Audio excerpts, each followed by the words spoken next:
You are now listening to the Friends of Rugby podcast.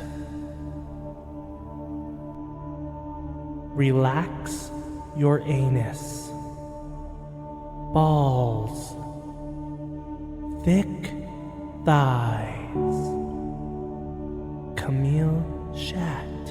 Where's his neck? Eddie Jones. You're fucked, mate. And We're nice we're now. recording. Bienvenido. Hey. Feliz Cinco de Mayo. Welcome to rugby. Welcome to All right. Rugby Pod. You don't sound very happy. Friends. Welcome to Friends of Rugby. Oh, that's you. You're not celebrating Cinco de Mayo with me? Oh yeah, it's Cinco de Mayo. I'm Cinco depressed. Sinking into a depression. I just feel like my dream trip to Yeah. Cardiff. Actually, I'm with you. I Has am been actually ruined. with you. I am actually with you a bit. I did want to see. I was excited to see the greatest club team ever assembled live. I really was. wanted to see Clash of the Titans. Yeah, I did too. And now we're seeing clash of the large rugby teams. I don't even know where to start this podcast. Why don't you start with more of your feelings? I was enjoying that. I feel like I'm walking in a desert and an eagle comes by and flies over me. Don't worry, it rains like fucking Cardiff. It's not going to be dry. I just- Promise you that. I just feel so robbed. Yeah. I feel like I'm going to, like when I went to go watch Argentina All Blacks in that semifinal in Paris there, Yeah. and there was just no game. Now I'm worried something like that's going to happen. Yeah, the scales have been unbalanced, haven't they? I'm just super worried that we're going to go and watch a fucking, like A blowout. a blowout. Yeah. I'm so worried. I'm worried about our ability to predict rugby games because I heard a lot of people going, the media wrote Northampton off. No one wrote them off harder than we did.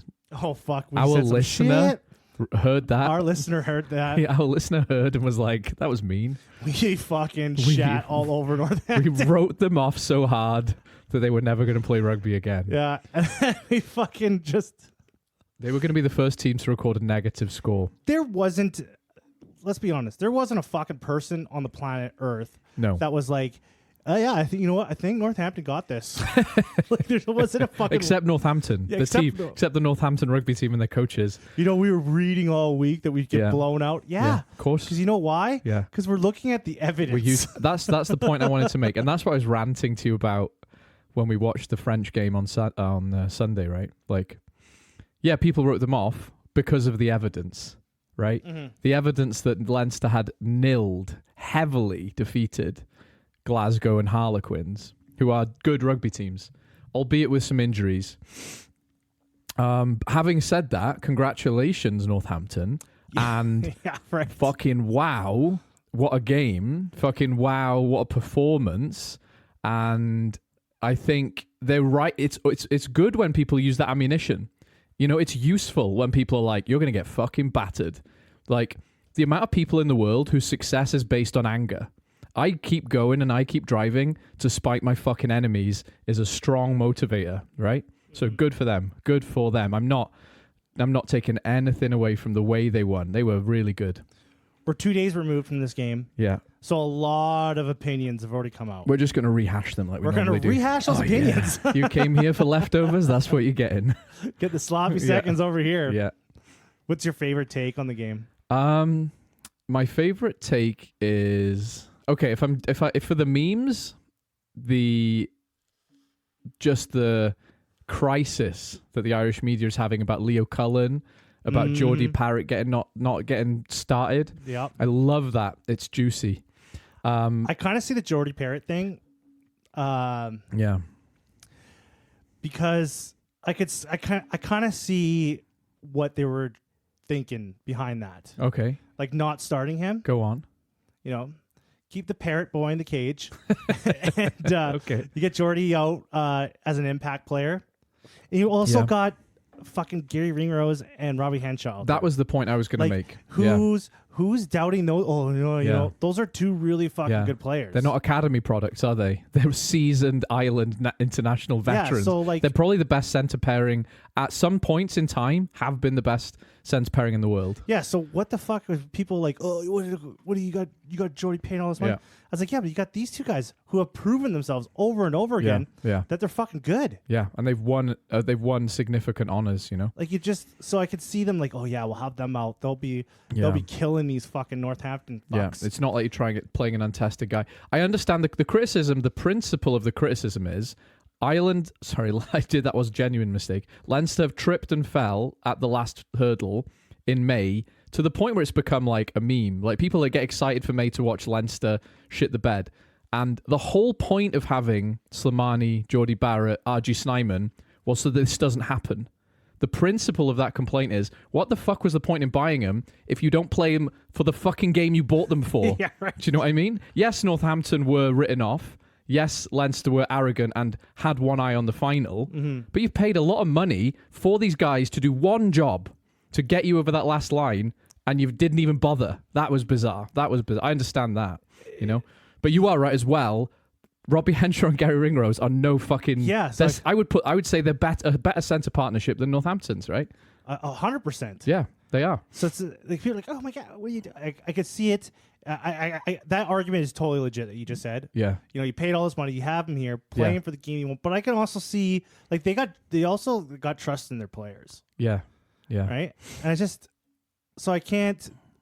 I can't knock it too much. Yeah. I can go either way. Yeah, me too. I could see it both ways. I can. Another narrative that's been that people are talking about is the cotton wool, the wrapping around, the protecting of the players. Yeah, and how it isn't effective. Not playing them for like 3 weeks. Yeah, how it isn't effective. It's not. I guess it isn't effective, but at the same time, I always go back to like the World Cup. Yeah.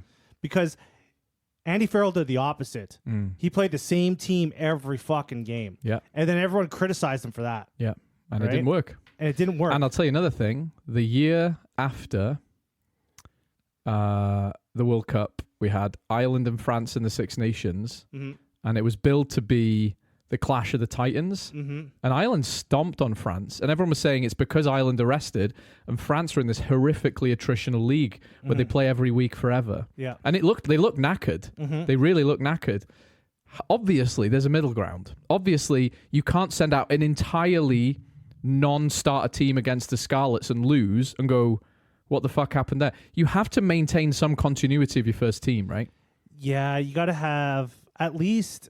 I don't, because they always laugh at teams when they get beaten. They go, we sent a B team, we sent a C team. It's like, well, if you had 1 or 2 or 3 players from your starters, you can rotate within a B and a C team, right? regardless if it works or doesn't work generally in rugby, Yeah, it doesn't work in Leinster. it doesn't. No, And it's clearly like this system of ultra resting these players. yeah. It doesn't work. But what I'm trying to say is there's a way to make it work. Don't rest the entire fucking starting team. Yes, that's true. Rest 4 or 5 of them. Yeah. There's a way to rotate it properly. It's so dramatic to rest every single starter, get beaten by the Scarlets. Your B team are now the guys who are going to be on the bench for the big game. They've lost their confidence. They think I'm not as good as that guy ahead of me. When they come on, they're less effective. And the guy who should have been playing the week before has rested too much. He hasn't played enough high-intensity rugby recently. So when he comes up against Henry Pollock, who's listening to fucking ska music in his headphones and chewing Haribos and running rings around you, you're like, Jesus Christ, this kid's good and fast and scary, right? I wasn't ready for this because I didn't play last week. There's a middle ground. And they either go, everyone's playing every game forever, or we're putting out our entire academy, which is pretty fucking big, by the way, Yeah. you know, against a team we don't respect. They showed respect. They didn't show respect to either opponent. And guess what happened? You know? The spending Yeah. between the difference of like Northampton had so much against them in this fucking game. Yeah. And we haven't even talked about the fact it was a home game in a neutral venue. Yeah, it was a home game in a neutral venue. It was in Dublin. In the fucking Aviva. And it's just, oh man, there's just so many things you could talk about Yeah. this game. This Like the rest of the players, do you know that like James Lowe this year has played more games for Ireland than he has for Leinster? doesn't surprise me. That's not unusual, though. Sam Warburton rarely played for Cardiff. Played much more for Wales. It's just, yeah, there's just so many red flags all Yeah. over the place. Yeah, there is. But Northampton, man. Yeah. Northampton, like, I don't know. I can't, like, when you look at the stats for this game, Yeah. when you watch the game, Yeah. when you just look at everything around the game, Yeah. like Northampton, like still shouldn't have won this game. So I'm just like, just so fucking Yeah. like everyone's like, oh, they played their hearts out. Yeah. Man, they got battered. They got fucking battered throughout that game, and they got their asses fucking kicked in that game. The possession was like 67 to 30, or Yeah. 60 something to like 40 or 60-40. That's a bit of a red herring, though. We know that a team doesn't need possession to win games. No. The All Blacks will show No, you that. when they had their fucking chances, They took them. they took them. And they weren't like interceptions either. They were planned strike moves. That one where Pollock runs around Prendergast like a winger, like runs around him with plenty of room. There was just every opportunity they got, They took it. and they made something out of it. They planned that game meticulously. Like- Like every single time they scored, that was straight off. We did our fucking homework on you. We know how to beat you. You know. Like Leinster, I just never seen such a collapse of a team, such a quality team, and they missed. Do you know they missed 40 tackles? I heard that. Yeah. Yeah.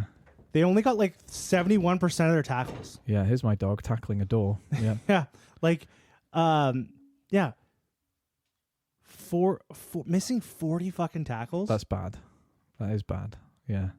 And Northampton just like, yeah, you know what? They had the perfect game plan, but they also like took like fucking 14 penalties. They took Yeah. 3 yellow cards in this game. They did. Like, how can you not? Like, they were trying to get Leinster through. Like, they were trying to lose this There game. were times in that game where I was thinking, this is where Leinster they don't just put you to bed, they put you to death. Yes. Like they'll score 30 points. Yeah, you're right. There was several cards, and even right at the end, you know, when they were down to 14, there was times where I was like, hang on, this is exactly what Leinster do to teams week in, week out. Yeah. Is be clinical and score 3 or 4 tries sometimes in a 20-minute period when you're down, you know, when you're down a player. You know, the thing about Northampton is defensively, they did their homework as well. They know what Leinster are going to do in attack. They didn't blitz. They would just send one lunatic at them quickly to shut down the initial pass. Because, you know, Squidge was saying this. Prendergast's strength is just his distribution, right? Yeah, Just it's- quick out there. If you can shut him down, that's half of their game plan gone. And the same is true in reverse. They know that Leinster's system is very blitz-based. which it wasn't. for And that day. For actually, some it reason- wasn't as... For some reason, Leinster decided, like, you Yeah. know what, fuck it, we're not going to do this. Yeah, because their first team had 2 weeks off. Yeah, they were like Which is, tired. I'm a Like, bit it's like, tired, yeah. oh, You need that intensity. You need that week in, week out in the fucking trenches to make your team feel like they're made of iron, you know? And it did look like they just, you know, they'd come back from a massage. You know, one of the boys had just finished giving him a foot bath. And then he's like, you know, it felt very prima donna walking onto the field to just finish the job. It felt arrogant, you know? They underestimated them. They really underestimated them. The game, the game that Leinster played, how they played screams arrogance. It does, doesn't it? It screams Yeah. like they felt like they already won this game. It did. Yeah, the selection and the way they played, the way they defended. Unless, you know, it was a close game, actually. It was only 3 points. And there was, like you said, there were several times where Leinster had the opportunity to win. People have talked this to death, so I'll mention it briefly. But when they turned down 3 points to make it a draw right at the end, that was the point where you think, what the fuck are you doing? Right? Like, you're not respecting your opponent. You're behind. You've got minutes left, and you don't take the draw. Like, what the fuck are you doing? It felt like the whole time, the whole game, Leinster, for not 1 second, thought they were going to lose this game. Yeah. They just were playing it like it was no big deal. It was like they could buy another 10 minutes at the end Yeah. or something. You know, so don't worry, we'll get What a do you bit mean more the time. clock? You mean we're out of time? No, we can't be. We've got time. Yeah. No, don't worry. We haven't even bought Jodie Barton yet this time. It's like it's fuck? like there was just no urgency. Yeah. It was strange. Yeah. And it just screams like just really think like makes you like look at that, and the only thing you can think of is arrogance. Yeah, it's hard not to say that word. And I genuinely am trying to be objective, although there's a lot of Schadenfreude or whatever. Also, going you have on. to give Northampton Massive fucking credit. Man, they came in with you know what won this game, I think, too? Game plan. Coaching and game planning. Game plan won it. They Yeah. targeted Prendergast Oh yeah. all fucking game. Yeah, they did. Offensively and defensively. Yeah, they did. They did. And you're right. They kind of shut down. They kind of like just shut down a major part of the attack where just- they were just constantly. They sent a Leinster were missile at him every time. Leinster were just constantly having to kick the ball away They were. to get some territory because they just couldn't get anything going on attack. Yeah. And to be fair, like Leinster still scored some nice tries, actually. Still got those silky hands. Still got that really quick distribution. And this game was really exposing for Prendergast. I think he got exposed in this game more than any other game I've seen. It just, you can't, it was just like Prendergast comes on the scene, right? He starts playing. He's playing all these games like this guy's the best ever. I never thought that. Playing in the Six Nations, right? He had some good moments. He had some bad moments. Yeah. But you're not worried like, oh, he's just going to get even better. Right. Right? Then the other games come on and you're like, ugh, he keeps playing some more. And you're like, okay, his defense needs some work. Yeah. You know, which a lot of backs, that's the case in the early career. But he's still got so much potential. And then this game comes along. Yeah. And it's just like, wow, like he is not up to, like defensively, he is not at the level he needs to be. And are you going to say yes? Shocking. Or are you going to say...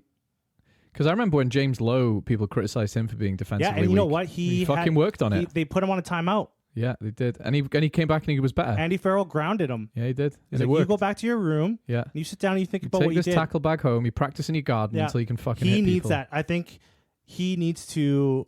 Because, man, there's... he is soft. Like he literally doesn't want it. Like he doesn't want it. Like that Henry Pollock try. Yeah. He had all the Prendergast had all the time in the world. Yeah. And the speed. Yeah. To take him out. He could have got right in front of him. He didn't even have to tackle him. He could have just like fucking stood in front of him. And he slides off the side of his hip. Yeah. Except he like a purposely fucking like tries to tackle him with one arm. Yeah. Like put your body in there. It looked like a little sideways dive, didn't it? There's not a fucking 10 in professional rugby that probably wouldn't have made that tackle. Even little Sam Costello, I feel like would have made a better Lloyd, effort. Yeah. I think he's a shitty tackler. Yeah. He would have made that tackle. Yeah. Hands down. Yeah. I've heard two. Sorry, go on. Nope. Go ahead. So there's two like stories around that moment in the game. One is Sam Prendergast is not just shit at tackling; he looks a bit scared. Mm-hmm. The other is how many flankers are there that can outpace a back? Right? He didn't outpace him. He did outpace him. No, he didn't. He ran. It was the way that Prendergast ran at him. And that's like he literally ran and then like kind of like tried to get him like from. He was trying to take the least amount of impact as possible because he literally had the time and space to get directly in front of Pollock, and he didn't. I think that's the worst part about it. I think that's the thing. You've got the Northampton perspective, which is holy fuck, Henry Pollock is one of the fastest flankers in the world. No. Versus the Irish perspective is Jesus Christ, Sam Prendergast's technique and positioning is terrible. Yeah, he should have got him every day. There was nothing in his way for him not to get in front of Pollock, and he didn't. He tried to like wrap him with his arm. He didn't want that body. I agree that he looked. You can watch that play 1,000 times and see where Prendergast is. He could have like kept up with him. Yeah, but he just like kind of. He's like, oh, he got away. He sideways dived at him. Yeah. Oh no, I missed it. Someone else will take care of that. Hugo Keenan. Keenan, can you help? Are you? Keenan, can you help? It was just, you know, when you see him go into contact, when he has to make a tackle, he does this all the time. He moves his body out of the tackle. Yeah. And he tries to get them with his arm. Like he completely moves his body out of harm's way. It's like the body language is like faking being a rugby player at that minute in time, isn't it? It's like, I don't want this to happen to me. I'm not into it. Like, and you know where I see this a lot? When I'm coaching amateur the kids, rugby. when I'm coaching the kids at high school, I have been in that position. They move they move themselves out of the way of the tackle, but and try just to tackle put the top half of their body in the way. Not even that, their arms. Yeah. They're trying to tackle with their arm. They're trying to magically wrap this guy, and like your one arm is gonna stop like like a you're gonna 200-pound clothesline a guy at the waist who's like got 30 pounds and you're just running at full speed. Like it's not happening. You're just gonna rip your arm off. It's just like you have to get in front of that tackle. Yeah. And even if you don't, at least use the angle correctly. You know what? Look at a good example of this is a guy who doesn't have the power that does this all the time. Yeah. Marcus Smith. Yes. Yes. Look at him after that fucking Fijian game. Beaten to shit. Yeah, he Bleeding looked like the out of fucking every guy. orifice. Yeah. His face looked like the guy from the Goonies. Like, he was so fucked up. And Yeah, if he you was. watch him, and big guys run at him, Yeah. he puts his full body in front of the guy. Yeah. And Even if it's just to slow him down. yes, You know, and guys because that works as well. Slowing guys a guy will down run will. over him, but they have Yeah. to stop. They slow Yeah, down now, yeah, yeah, or yeah. he slows them down enough, or he'll make the tackle. Yeah. Right, but there's lots of times where he would just get ran over. Yeah. But it was enough. He stopped the run So enough. the rest of the guys could get there and finish it off. Yes. Yeah, yeah, yeah. And Which is a valid strategy. Yes. If you're not a big guy, you know. 100%, because Yeah. he's a small guy. Because you're showing you've done everything possible within your power. Yeah. I mean, don't get me wrong. The smallest man can tackle the biggest man, but not At all the time. professional rugby, not like all the time. a large lock Yeah. should every time run over Marcus Smith. And why would you not if he's Yeah, half a your size? professional. Right? He's a professional Yeah. player. He's used to running through forwards. Yeah. When a guy like Marcus Smith comes up, Yeah. if he makes that He's tackle, excited to run through him. he's excelling above his weight. Like, Yeah. and then when Marcus Smith, he does the right thing. He puts his body on the line. Yeah. He gets in front of that tackle. Yeah. And if he doesn't make that tackle, at least he slows that guy down. Prendergast doesn't do that. No. He literally moves his He's got body a out of pinky danger. on him, hasn't he? Yeah, and that's just the most And concerning the crazy thing about Prendergast is he's not small. He's 6 foot something. Yeah. He's lanky. he's not brave. He's not That's brave. what it feels like to me. It feels like a guy, and you know, I hate to say I told you so to all the people who was like, he's the fucking Jack Crowley would have made that fucking tackle. Jack Crowley would have made that tackle every fucking day. Yeah, you know? Jack Crowley would have made that tackle. And a bunch of others It's in just that game. there's a lot. I think I don't think there's a professional 10 that's as afraid of that is as terrified of tackling as Prendergast. And I do feel bad for him because, like, I agree with you that he has got a lot of the right things from in abundance. But, you know, the problem is when you put pressure, this happened to Sam Davis in Wales, IRB Junior Player of the Year. We were like, Jesus has come home. And he just wasn't, we put too much pressure on him, you know? Same thing's happening right now. This kid has had the best pack in club rugby in front of him, and he's made to look incredible. He's had the best pack in world rugby at times in front of him, and he's made to look incredible. And he is a very good, talented player. But if you put all your hopes and dreams in one basically child, you're going to get let down, right? Like, yeah, you were like Ireland was so horny to make this guy happen, yeah, to make him work. yeah. And the strange thing about Prendergast too is when he plays with the ball, Yeah. he plays it at the line. Yeah. So Yeah, it's like he seems he's like a not brave player. afraid. No. He's not afraid at all to Yeah. take a hit. No, he's not. He's No, not he is afraid. So he's not afraid at all to take a hit. He's Yeah. probably like one of the best distributors Yeah. of the ball, probably in the Northern Hemisphere, Yeah. which is sad because you have this guy who's potentially could be like a great. Yeah. But- It's like having the fastest man in the world with no arms, isn't But it? his defensive work is just Yeah. so poor. You can't at top level rugby. Mm. You can't hide a guy like that. Would Ross Byrne have been would Ross Byrne have changed that game? No, I don't think Ross Byrne. Ross Byrne is not as slick as Prendergast. Prendergast can read the field really well. Yeah, he can. He positions himself His really rugby well. IQ is very good, He isn't picks the players in space. Like his IQ is high. it? Yes. Right. Yeah. His attack is incredible. His boot placing the ball on the field where he wants it is incredible. Like Ross Byrne just doesn't have that. Ross Byrne would be defensively better. Yeah. Lots of Jack Crowley would be defensively better. Yeah. Right. But what Prendergast brings with his ball in hand is why you see Leinster continuously using him. Why Ireland are so horny to use him, because he's just at an elite level. Yeah. That he's such a night and day. His little skill tree, you know, that circle with all the stats? Yeah. His is a big fucking triangle towards attack and then a big inverted triangle in his defense. Look what you've done, you dickhead. You made me talk about Irish 10s for 20 minutes again. And How have you done this? This is the thing too, because like I know for a long time, for a while now, everyone's like, "Oh, Prendergast is a Lions guy." I've not said that once. And No, I he's think he just needs played to- himself out I think of he it. needs to. I think he needs to sit at home. Yeah. The person that does need to go on the Lions too, that's probably Finn not Smith. Finn Smith. I want every single Lion, it's 10, to either have the name Finn or Smith in their name. Because Yeah. we can have a Finn Russell, a Finn Smith, and a Marcus Smith. Every base covered. Don't need to worry about it. He's brave. Yeah. It's beautiful. Yeah. He's young. He's a smooth operator. He also, is a classy player, isn't yeah. he? Yeah. And he's good looking. Yeah. He's good looking. No, it's one of the prerequisites. It is a prerequisite. It You is have a to be a prerequisite. good-looking guy. Yeah. And he's a good-looking kid for being a 10, and that's one of the most important things in my books. Honestly, being in Finn Smith's shoes in that game where you don't He have... must have felt so good. He must have felt... But the thing is, right, you're in Northampton. Everyone in the world is going, you're not even going to score a point, you fucking losers. Stay home. We said that. We fucking said that. He still outplayed Sam Prendergast with a quarter of the budget, no expectation, away from home, and he played better than Prendergast. Like, for me, that was all the evidence you'll ever need of who's the better 10. He had nothing going for him, and he fucking killed it. Yeah. You know? Sam Prendergast, every game he's played in his life, he's been with one of the best teams in the world. I just haven't seen a 10 put his hand up. Like, that was a hand up. Like, and you know, Marcus Smith hasn't had as good a season as he did the season before, in my opinion. I think Finn Smith's just leapfrogged him, you know? It's his style. Yeah. Like, Finn Smith. He's the modern 10, isn't he? He's really good at, like, he's really good at involving his players.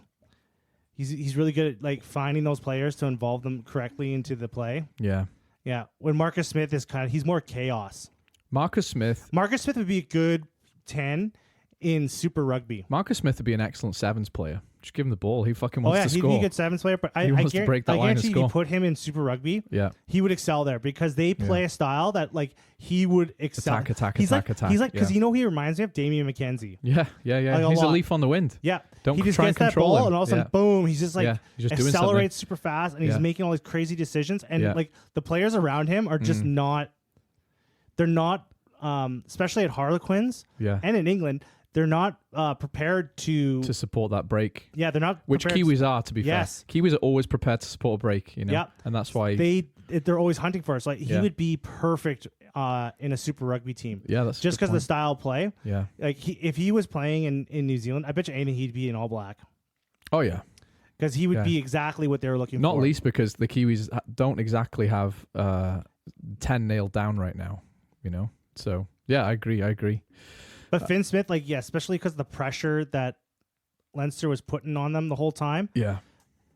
Finn Smith, that was an incredible, like, just... It was mature coming out of his wasn't it? shell. It was a mature performance. He wasn't, like, erratic or anything. He was just doing everything he needs to do, being cool, and then being, like, after the game, like, yeah, everyone wrote us off. Fuck you, everyone. Good night. You know? Loved it. Yeah, they have something special with Finn Smith. Yeah. And that Henry Pollock kid. Yeah. They got a young team. They do. They kind of are giving me Exeter vibes from last year. The difference, I think, is a lot of what's exciting about them is their backs. Whereas when Exeter were winning Europe, it was the forwards. It was the forwards who were, because Exeter mauled almost every try throughout that season, right? And they were really good at it. It was like day to try and stop us, right? Yeah. Do something. This time, Northampton, after when they won the Prem last year, was it? They went from a team which had Courtney Laws, guys like that, just bulldozers, to being almost like the new Harlequins on the block, you know? Like, we'll run it, the new Bristol on the block. We'll run it from anywhere.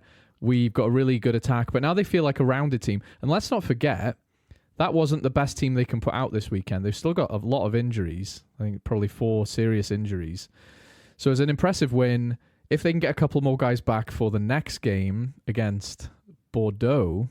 Oh, Northampton have to win this tournament. They do now. They fucking better win it. Okay, you guys put everything into this fucking game. Yeah. You better not England it, you know? Yeah. Because it's giving me that England I when know. they beat Like, you played your final in the vibes. semi-final. Like, 100%. they already played their final. Yeah. Like, they fucking better show up. Yeah. Oh, my God. Yeah. When I get to Cardiff Yeah. and I'm at that game, you motherfuckers better play. I agree. Like, you better fucking burn games. I'm going to be You don't knock so Leinster pissed. out and take a beating off Bordeaux. You just don't do that to me. Oh, man, I'll be fucking Paid a lot of money for this pissed. ticket. You better fucking win now. Yeah, I was excited to see James Lowe's thighs in person. You fucked it for me, so you better fucking win. Because now we're at, like, the 2 teams that are playing in the final, the 2 teams I wasn't expecting to see. 100%. And no, I don't think anyone was. And I didn't really care to see. So I was just like, fuck. Yeah. Right? Like, you now, better impress me now. You better fucking impress. Like, just... We're like a couple of Roman senators, and we like fucking they don't need to entertain win, me. But they need to be... There needs to be a game. point in the game where I think hey, they might have it. They might take this game. Yeah, I need to feel alive after the amount of money we've spent to go to Cardiff to watch these fucking games. Because if it's Louis, like, what's his name? Louis Belly Berry Belly. Louis kid. Belly Berries. Yeah, if he just goes on a try-fucking-a-thon. Which he does every week. Yeah, I'm going to be so pissed. Have you seen... Speaking of that, let's go on to the next game. We can come back because I still feel like we have feelings about the Leinster-Northampton game. But yeah. we watched Toulouse Bordeaux together. Yeah. Held hands, cried. That was a fuck of a game though to start with. Yes. That was a fuck of a game. To give Toulouse some credit, they were missing half a team. They were missing some fucking key guys. Yeah, they are. And yeah. man, like not injuries, least Dupont. Yeah. Injuries robbed us. Yeah. Fucking teams like just shitty game plan and not showing up to work. Like it just Toulouse were missing like a bunch of guys. Because it was, Bordeaux in the end, that scoreline looked comfortable, didn't it? But from the first whistle, that game was breathless and high skill. That was like I've seen World Cup quarterfinals and semifinals and finals that were less intense than that. Genuinely, that was a mental game. The skill on display was insane. The speed, the quickness to every ruck, the speed of ball to the backs, everything about it was just pure skill and speed. And despite the scoreline, Toulouse just didn't quite execute a couple of times, and Bordeaux did a couple of times, and it made it look a bit lopsided. I think Bordeaux, by the last half an hour, kind of had their boot on the throat, but I fucking enjoyed every second of that game. There was large parts of the game where I felt that Toulouse were like surviving. Definitely in the second half, I thought they were just clinging on and they were just stopping. Like you slowly started seeing, Toulouse kind of fade. Yeah. I agree. They had some bursts, they had some moments of excitement, but there was just too many guys missing.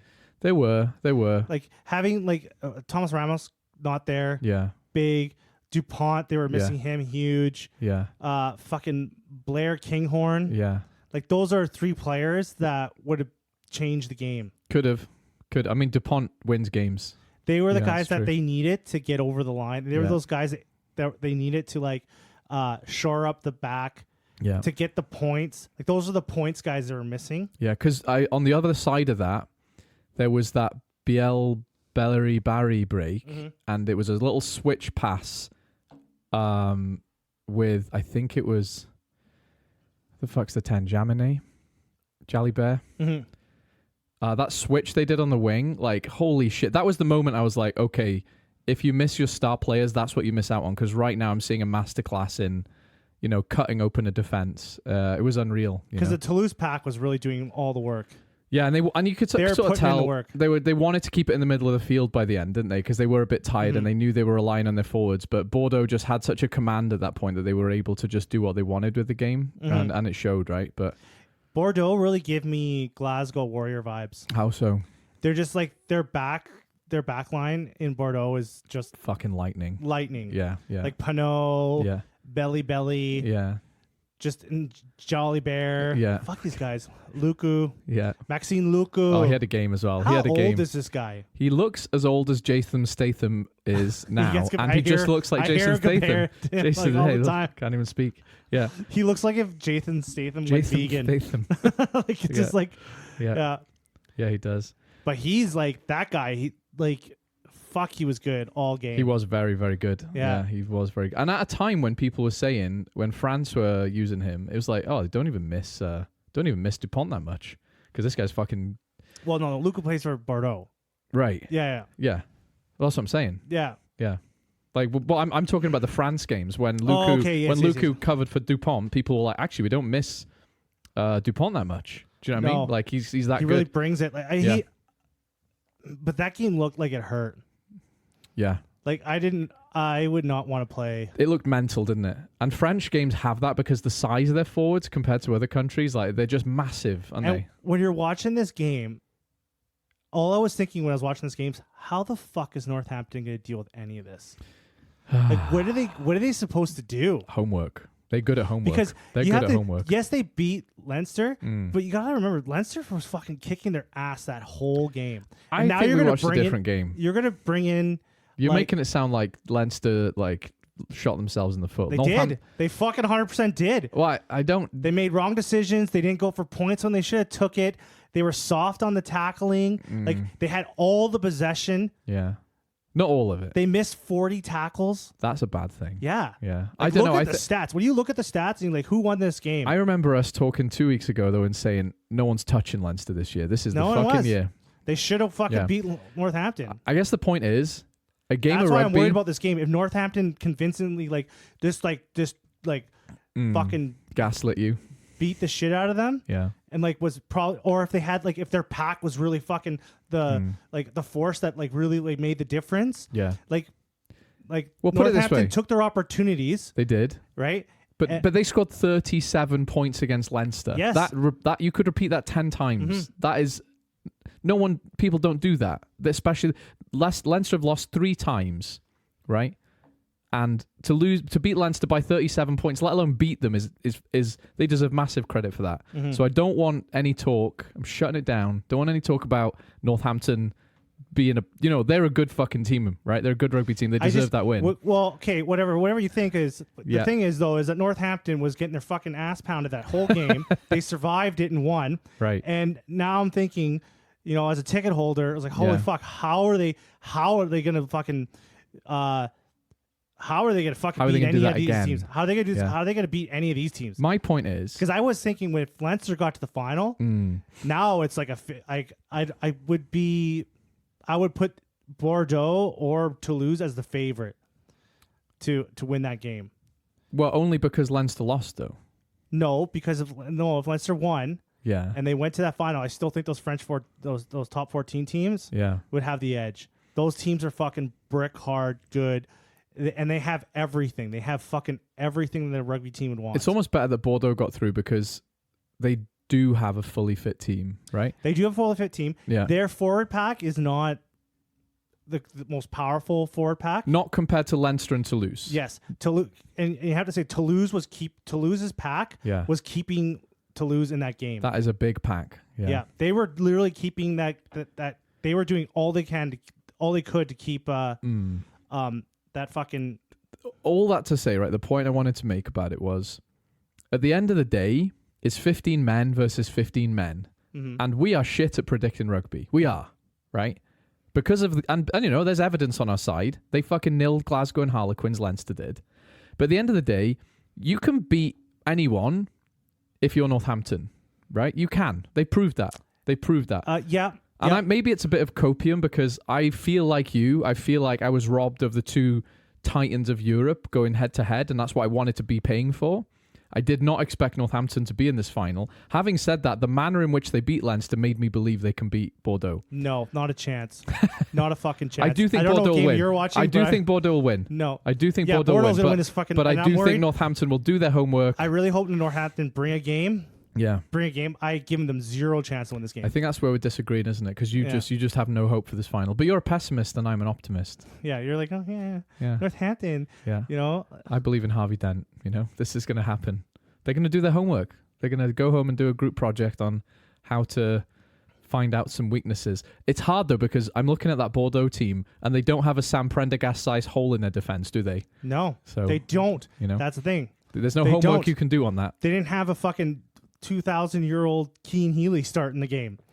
Oh, know? do you want to Yeah. talk about that? Do you want to talk about that? Like going up and just like coming off at night. Like he looked fucking Yeah. knackered right from the start. He must have been injured. He must have. Yeah. He must have got in there, and then they're like, "Yeah, just go as long as you can." I heard Dan Coles talk about this on his podcast just before you What arrived. did he say? Well, so people were saying, how dare you not start Jody Barrett? How dare you not start Andrew Porter, who is, often the best loose head in Northern Hemisphere, maybe the world, right? Because Keane Healy is usually the guy Right. that closes out the game. And on the Jody Barrett thing, I get the frustration. And this one, as Dan Coles said, that's more likely an injury thing, right? That's more likely that Porter's like, I'm not 100%. You play as much as you can, then I'll come on. Turns out, That's what I was thinking. and that's would be kind of the- what happened, actually. That's you know? what I was thinking Yeah. was happening there. So that one's a bit more forgivable. But let's not forget, Leinster, because of the way they rotate and rest, rarely have injuries. And if he was injured, put another prop in there.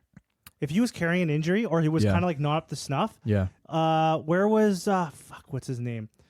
He was even playing for Ireland in the Six Nations. Fuck. Clark Thompson, maybe Thomas Clarkson, Jeremy Clarkson. something like that. Something around his name's somewhere around there. Yeah. His lines there. Like, where the fuck was he? Yeah. Or was he the tight head? I can't remember. Yeah. But like, what the fuck? Like, if he's like, oh yeah, I could probably give you a couple minutes. I'll put in a good shift. All right, let's do you But instead. you know how it's like at that level of competition, you always want to play, and the physio will be honest with you, and you'll be honest with the physio. But at the end of the day, you've got another opportunity to win. And Cian Healy has won in Europe. Let's not forget. He knows what this is, right? Yeah. And he's actually played a lot this season. Mm-hmm. He actually has. And he played the week before. So, like, he is not only playing enough, you know he can do this. And yeah, he's old, but as you say all the time, props just age like fine wine. But he did look knackered, and then Porter did come on probably a lot earlier than anyone would have liked. But the point is, this one I'm not as pissed off about it as I would have been if I'm a Leinster fan about the Geordie Barrett thing. This one's obviously an injury thing. We're just not used to Leinster having injuries, right? They don't get fucking injuries because they rotate effectively. Yeah, they were missing Furlong for like a good portion of the season. They were, but Yeah. one injury compared to every other team in every other league, where they often have three key they players do, missing, you right? usually have a complete healthy team. Yeah, and But I'm just so shocked. More shocked. you're upset you've spent thousands of dollars on a trip, and now you have to watch Northampton and Bordeaux instead of If Leinster and Northampton was Toulouse. if Northampton was a contender team, Yeah. because they got nothing to play for right now. Like, I would be like, okay, yeah, sure, yeah. Like if they were top of the Prem sort of thing, yeah. And if the Leinster game and Northampton game didn't go the way that it did, Yeah. I would be like, okay, yeah, here we go. Okay, yeah, you know what? We got two fucking teams ready to play here, Yeah. right? But like, yeah, Northampton really took advantage of their opportunities, and they fucking caught Leinster with their pants down like so many times. Yeah. Like, fucking the possession, 57% to 43%. That's not massively different. Yeah, the last 10 minutes, 66% to 34%. Yeah. But that's Right? because Northampton are down a player as well, right? 200 passes to 94 passes. Yeah. 126 ball carries versus 87 ball carries. But when you've got a Henry Pollock, you only need one carry if he's running the length of the field, no, I'm right? not saying that's a thing. Yeah, You know? 158 post contact meters versus 100. Like, it was just like Leinster were like just throwing everything they could, and like they coughed up the ball a lot. They did actually. And you know what? They did that. No, it wasn't them. It was fucking Munster. They almost looked like Munster when they lost to Northampton. Actually, Yeah, maybe it's Yeah. Northampton then. I think Northampton, what they do defensively is effective because they know they're not going to be able to go 80 minutes on that level of blitzing. They just fire a missile at a guy, right? Like, you are going to run at this guy as fast as you can, shut the play down, then the rest of the defense come up and sort shit out. Yes. Right? And it's so effective against Leinster and I guess Munster as well, right? And it does force mistakes because if you're Sam Prendergast, you take it close to the line and you're a quick distributor, all of a sudden you negate that, right? You put pressure on him, he's gonna throw a shitty pass. That's a knock on. And other people have said this, but I think it's worth repeating. The Leinster and Ireland structure is so structure based that they don't have a plan B, right? If you're Sam Prendergast and you were raised, like there's old Egyptians who walk on the slave's back. He doesn't have to lift a fucking finger. No. Right? But he does have to follow a structure. Yeah. And as soon as that structure goes, he's like, fuck, I'm just... Are they overcoached? Yes. And they have been since Joe Schmidt in Ireland. They have been... And when it works because they are a well-oiled machine.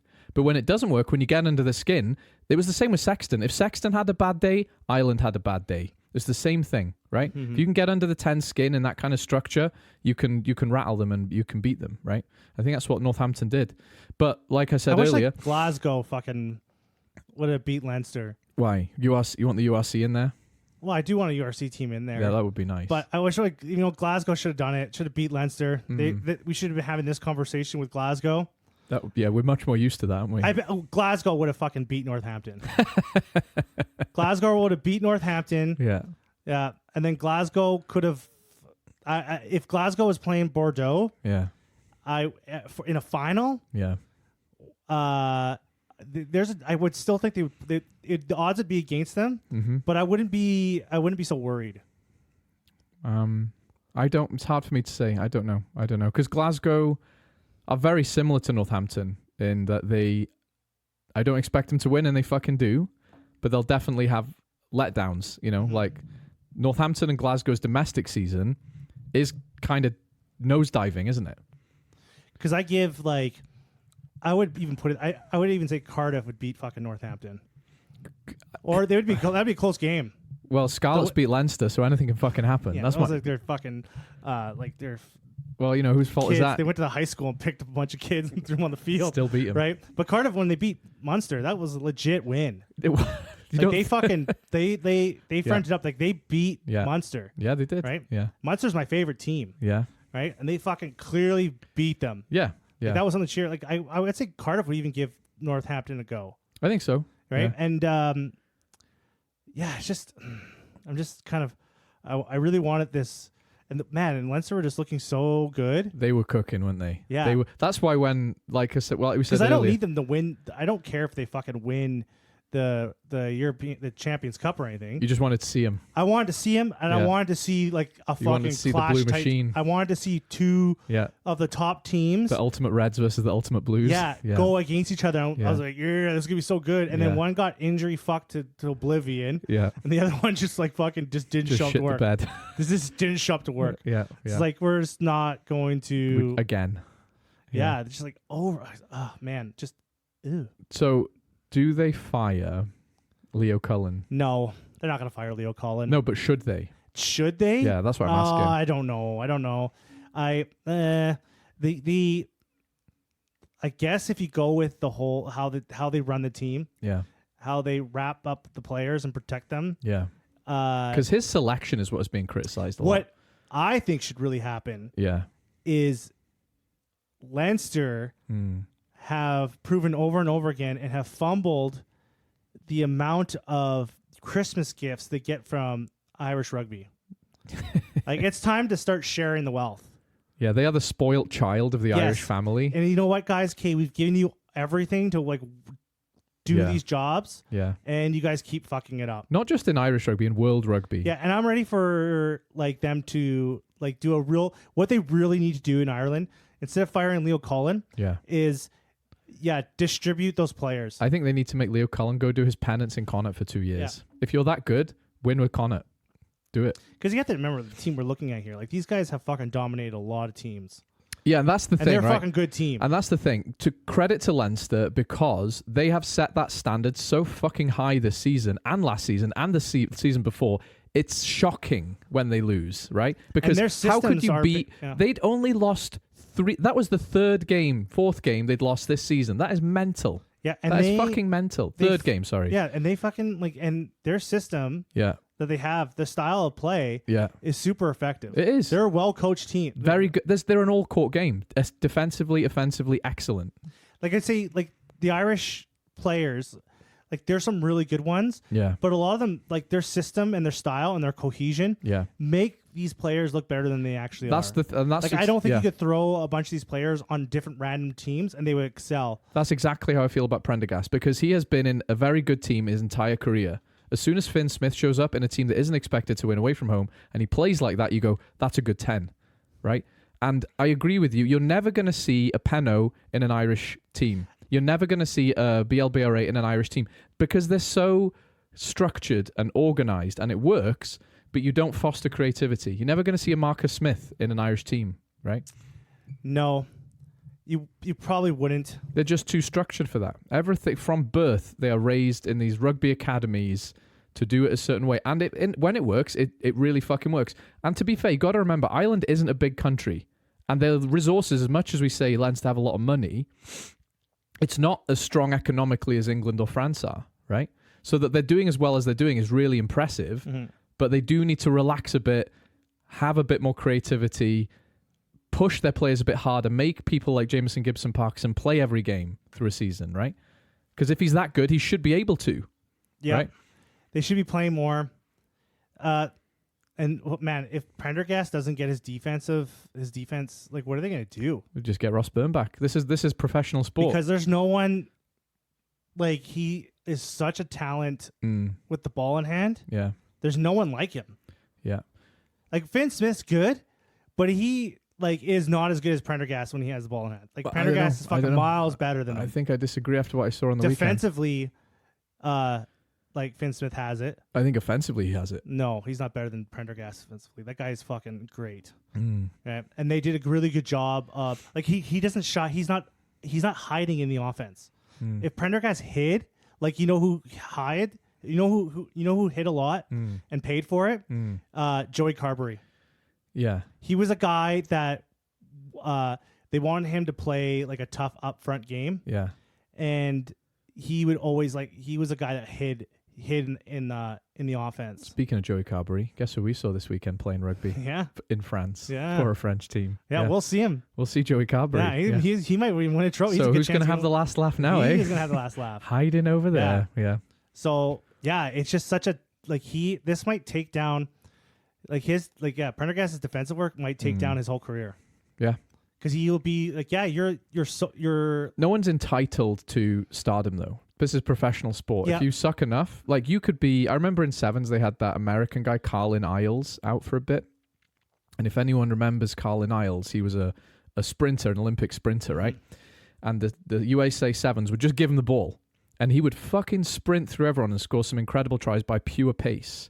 But he didn't last that long, and he didn't make it on the international stages effectively because he was a one-trick pony. It was a fucking good trick. I'm worried that's the case with Prendergast because you could be as good as attacking as he is, but if you can't defend, you're not worth anything, are you? No. You're actually not. And it you just know? kills It's half the game. whole- It's half the game. it kills the whole thing. Yeah. Like another player, You're a walking target, and Northampton proved that, right? a player who just became a complete liability on defense. Another Irish player.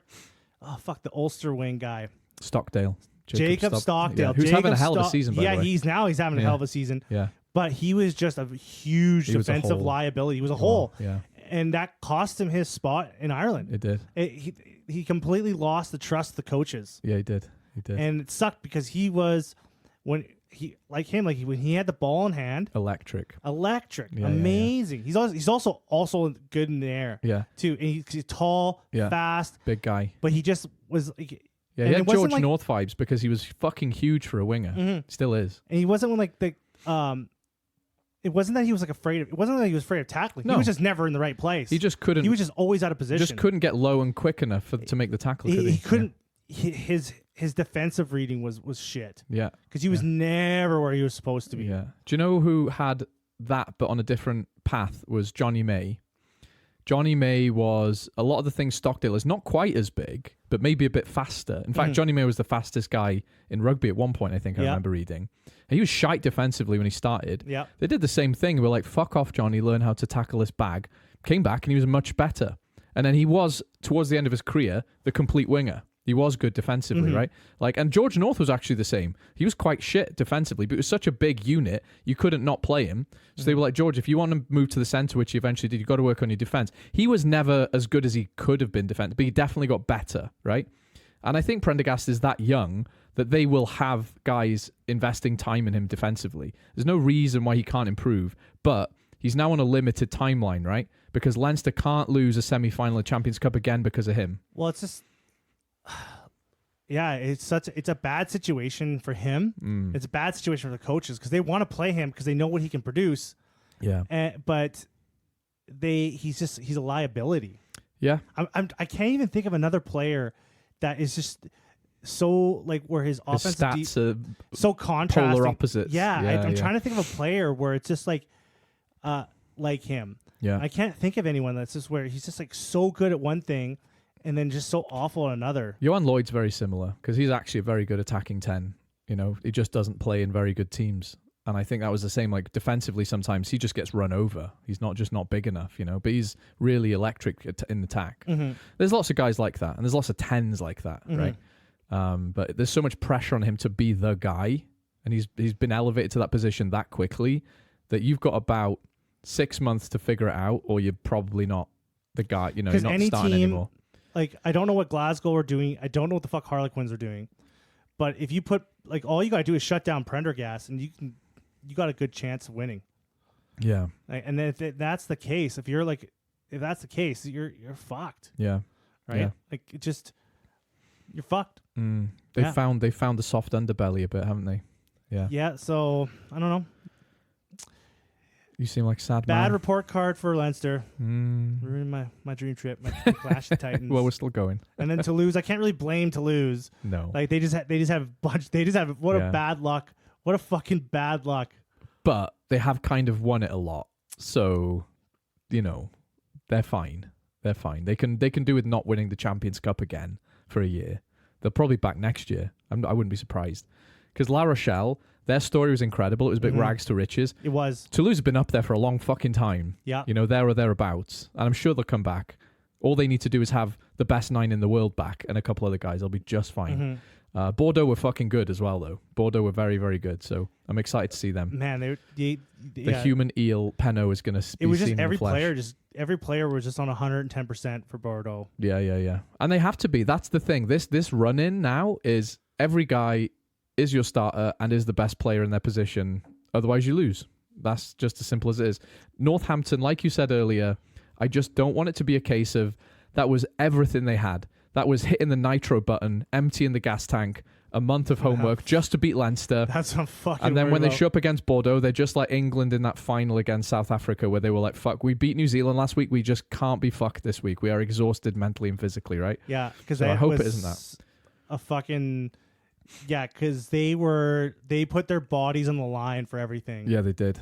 Yeah, Yeah, they did. they fucking put their whole fucking everything they had on their Yeah. on the line. They fucking and they even made that game hard on themselves. Yeah. Like they made it hard. With the amount of cards they The gave amount away. of cards, the amount of penalties they were taking, like they Yeah. were fucking. But they, like They beat Leinster by 37 points, though. Well, but with a scoreline of 37 points. yeah. You know, So it's like fucking. And like Northampton they have some players, they do. right? And they got some guys on their team that are going to be names Yeah. in the future, right? I could see full on Finn Smith being like the England 10 for a long time. He's the new Owen Farrell. He's like fucking like 22 years old or something. I think Pollock's only like 22 or 23 as well. He's isn't he? 20. He's 20. He's 20. He's I not a think big guy. Finn Smith might be 21 or 22. Wow. Like these guys are young, Yeah. right? Like the whole and they're like it took like look how long it took Marcus Smith to get onto the England team. And he was playing, let's not forget, though, he was playing behind Farrell and Ford. Yeah. But I think this is Finn Smith's spot forever if he wants it Mm-hmm. now. I think so. Yeah. And I don't think that I'm not saying that like Marcus Smith is not as good as Finn Smith. I'm just saying like Marcus Smith's style. It's very different. Yeah. Yeah, because we saw when they moved Marcus Smith to fullback, he was actually better, Mm-hmm. right? Because he's got space. He's very, like you said, he's very Damien McKenzie. Mm-hmm. You give that guy the ball and space, he'll perform miracles. But in more structure with less time on the ball, maybe not as good. But Finn Smith is very fucking good. So How does Northampton stop Bordeaux? well, they got to be fast, and they are fast. They are fast. They team. are fast. So I do think they can do that. I do think they can match him for pace. Let's not forget Tommy Freeman on Northampton. Yeah, he's incredible. He's fucking incredible. He's almost as good as Penaud in terms of like strike rate. Like that guy scores every fucking game. Mm-hmm. So I don't know if Furbank will be back, but this guy 15, he's called like Ram. He was pretty good. Ram. Just Ram. Dodge Ram on the Dodge back. Yeah. Dodge Ram on the back there. Yeah. Alex Mitchell, we haven't mentioned him once, but he's probably going on a Lions tour. So him and Luku, yeah, it's Luku. It's just about Luku. But I think Alex Mitchell is still in the top 5 9s in the world at the minute. So he's also very good. To be honest, like the rest of the pack there, you had like Langdon at hooker.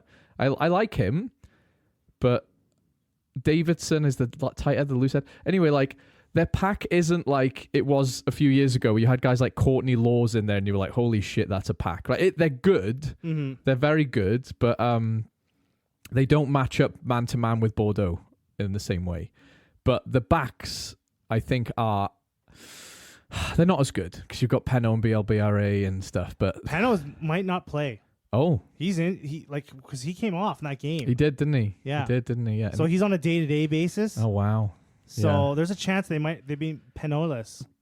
I don't know. might That's be funny. Penniless? I don't know. Penaud, there was something there. wasn't there? Penaudless. There was something there. Yeah. So Yeah. they that's a little scary moment for them too. But oh man, they got so many good players on that team. Yeah. Yeah. Anyway, what I'm saying, my point is, Northampton aren't anonymous.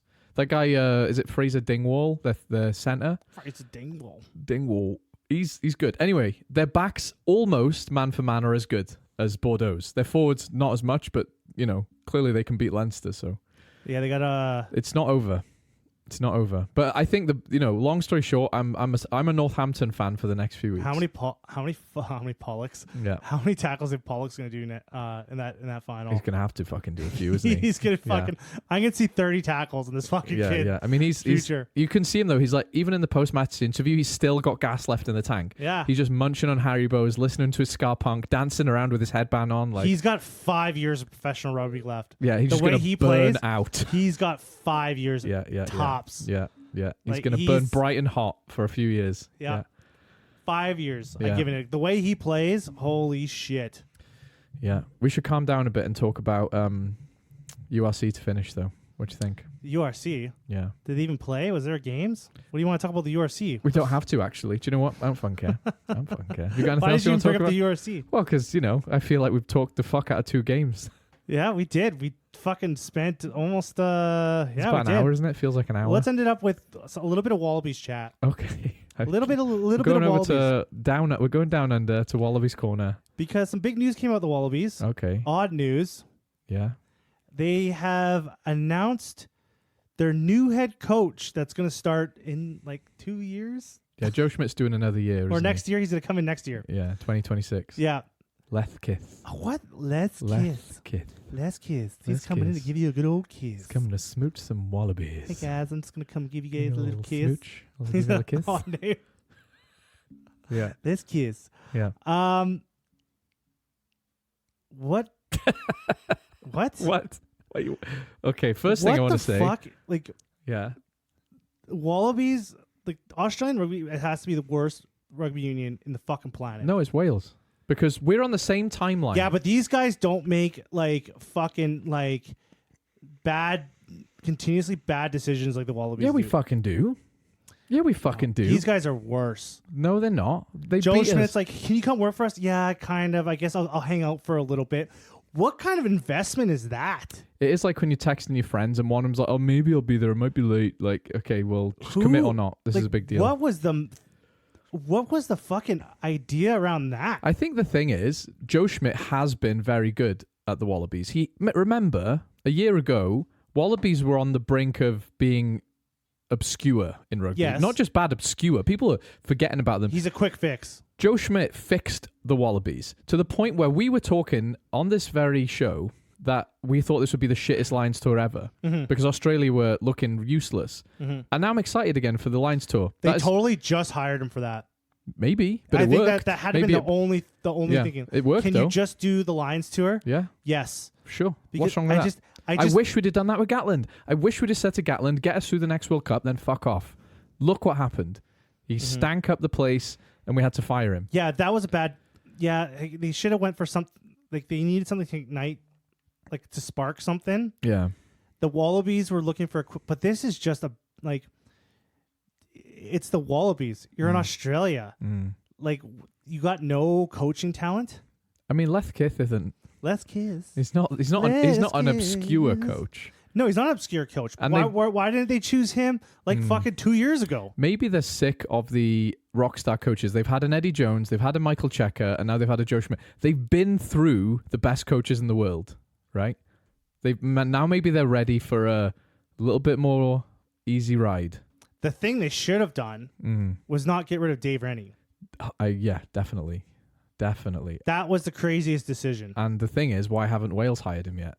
I would love me That some is Dave Rennie. fucking- I would love me some Well, Dave is he Rennie. with the Highlanders now? He's like some director of rugby shit or something. Yeah, and like he's that. probably happy. Yeah, He's probably but happy that was there. crazy. Like it's just like, yeah, we just want to get this temp guy. We're gonna get the substitute teacher to come in, Yeah. right? And just the kids are all happy. Get movie Well, day. he kind of did all right though. He came in and He substituted the fuck He out did. of it. I'm not saying Joe Schmidt's a bad coach or anything. Like Yeah. he did do his job. He's doing it Yeah. well. Yeah. It's just where's the future? Where's thinking about the future? Oh, don't worry about that right now. Like, shouldn't you have someone that's ready to implant and Yeah. grow a system? I think Les Kiss Now they're gonna knows- start from scratch in a year before a fucking World Cup. This guy knows Australia though. He was the Reds coach. I think he was the Waratahs coach as well. Like he knows what he's doing, and he knows Australian rugby. So He's been around the block. Yeah. And he's coached. Fuck, he was even coaching at Ireland. So what's your problem with him? Is what I'm asking. With Les Kiss. Yeah. Nothing. Oh, what are you I'm angry saying about? why wasn't he the coach? I'm saying why was he chosen as a coach like fucking 2 years ago when they hired Schmidt? Like, why hire a guy that doesn't have any kind of long-term ambition with the team? Oh, I see. You're saying why did they hire Joe Schmidt at all? Because This they is knew exactly he was like, short term. This is exactly like Leicester with Michael Cheika. The difference is Joe Schmidt was successful. The difference is Joe Schmidt can fix a team overnight, Yeah, he can. right? And they were worried about the Lions tour. That's got to be the whole thing. They're like, okay, he can come in. He's proven that he can turn things around for teams. But I just think it's kind of odd for such an important team to just not invest in the future. There's nothing wrong with a Band-Aid solution though. If the post Band-Aid, once the wound is healed, you bring in someone who's good, and I think Les Kiss is good. Les Kiss, yes, I'm not saying anything bad about Les Kiss. I think it's a good decision, right? Yeah. It's a great What's your problem with Les Kiss? There's nothing wrong with him. I'm saying that he should have been there 2 years ago. He should have been with the team already. He should have been the head coach 2 years ago. Yeah, because now they're gonna. Because you're thinking about that World Cup cycle, not the Lions tour, is what you're saying. You're thinking. I'm thinking about the whole cycle because now he's gonna come in. Yeah, Schmidt's gonna go. Yeah, and now they got to flip this whole fucking thing on its head. Right. Yeah. So it's like now you got to just start this whole process all over again. Like there's no foundation laid. I do think I disagree with that foundation laid a bit though, because I think what Eddie Jones did was terrorize that squad. Yes. He just ripped it to shreds, put in a bunch of unknowns, and what Joe Schmidt did is he brought back the right people. Not actually, he did lose some forever. Losing Michael Hooper was sad. The way that guy's career ended was sad in an Australian jersey. 100%. But what Joe Schmidt is, he's kind of steadied the ship, and there's a couple. And now they've got a kind of a skeleton of a team, which I like the look of. Guys like Bobby V, Robert Valentini, like he's your Savia, right? He's your hard carrying back rower. You build things around that guy, and I think Les Kiss he's taking on a team which is like wounded, but recovering. I'm not worried about Les Kiss, because look what he's done with the Reds. Yeah. The short time he's been with them, they're a dangerous team. Yeah. Yeah. They're a dangerous team. Yeah. Les Kiss a good coach. Yeah. I just think the decision should have been made that you should have brought in someone like him years ago, right? Because you're thinking about the future and just getting a Band-Aid coach is just not a good idea. They've had 3 coaches in a row which have felt just like desperate and quick changes. Getting rid of Rennie when he was doing okay. Yeah. Also, and then bringing in Eddie Jones and then getting rid of him almost as quickly was just bizarre. And the thing with Dave Rennie was they were consistently getting better. They were, yeah. Right? And he was right at that point where Aussie rugby was really not in a good spot. Yeah. Right? And he was still getting something out of these guys. Yeah. Right? And now it looks like Aussie rugby is getting better and better and better. Yeah, they're doing okay in Super Rugby. Yeah, they are. The Brumbies are back where they belong at the top. Yeah. So it's just that's just my thinking around it. Why wasn't he the coach in the first place? I think where I'm coming at it from is I would love it if what happened to Australia happened to Wales. I would love it if we brought in a short-term coach to steady the ship while we search for a long-term successor, which is what Australia have done. We didn't do that, and now we're still in kind of a no man's land. They still haven't even fucking I know. Every time Australia do something, I'm like, can we do something? Can we do anything? Okay, yeah, I agree with you. That's now. where Wales, I'm coming from. Wales is the worst. Yeah, of course they are. They have already picked their coach. Yeah. And they still have a coach. Yeah, they've gone through 2 very good coaches in the time we've gone, we should probably get rid of Gatland. Who is the Wales coach? We don't know. We just know who's rumors. going on the summer tours. This is a prime that's a prime opportunity to bring in a new coach. Let's not forget. Where are you guys going again? I think we're going to Japan, yeah. Yeah. So this is we're going on an ayahuasca tour to Japan. Yes. So this is a perfect time to bring in a new coach with no pressure. Yeah, because you can't, lose a few more. Who fucking cares, right? Yeah, and really like work with the team, get his fingers in the team, like get his, Yeah. his No, fingers in the 100%. dough. But you know, Start kneading that dough. I don't want to criticize the WIA. I do want to criticize them a Who's lot. the coach? We don't fucking know. What's taking we so don't know. long? We don't know. Nobody knows, Steve. Relax. the director of Stop rugby? yelling at me. I don't know. I've got no idea. is it, I'm Frank? sad about it. Just sad, okay? But yeah, everything you just said, I fucking agree with. I'm too sad. I forgot what I was going to say about it now. Yeah, we just the WIU just took over Cardiff. So in the time when they were about to announce it, they were like, "Shit, Cardiff are bankrupt. Better rescue that," and they did. And Cardiff have gone on to be pretty fucking good in that time. So they're doing something. Yeah. But it just feels like throwing a bucket of water over a forest fire. You know? Just, Whereas Australia kind of like, you know, baby steps in the right direction. Our head is still on fire, right? And we're just like, we can't stop to think about a coach because there's so much mental shit going on all the time, you know? So whatever. I love the Australia timeline. I love the Australian recovery timeline, and I'm jealous of it. I want less Kiss in Wales or whatever. I want something. Less anything. Kiss would be good for Wales. Any fucking one would be good for Wales, you know? It's gonna be someone like Ian Foster. It's going to be... Ian Foster's gonna get the job for Wales. It's going to be Steve Tandy. And I think Matt Sherratt will be an attack coach, and I think Danny Wilson will be a defense coach or a forwards coach or something. Handy. Handy Tandy's coming. Yeah. All right. Well, I think we talked about everything we were going to talk about. Yeah. Got into it. We disagreed. We're in a bit of a salty mood about rugby today, aren't we? Understandably. Yeah, because I was. Our European trip is ruined. Yeah. Wales is still a shit show. I watched the real Leinster game, and your hatred for Leinster, you don't want to give them any credit. I gave him way more credit than you did just now. I gave him way more credit than you did. I even gave Prendergast more credit than you did today. You were angry. Yeah, I was angry. Yeah. Anyway, we'll still have fun. Well, friends, like and share the podcast, and you can email us at thefriendsofrugbypod@gmail.com. You can find us on the YouTubes. Yeah. And, yeah. Yeah. See you in Cardiff See you in Cardiff. if you're going.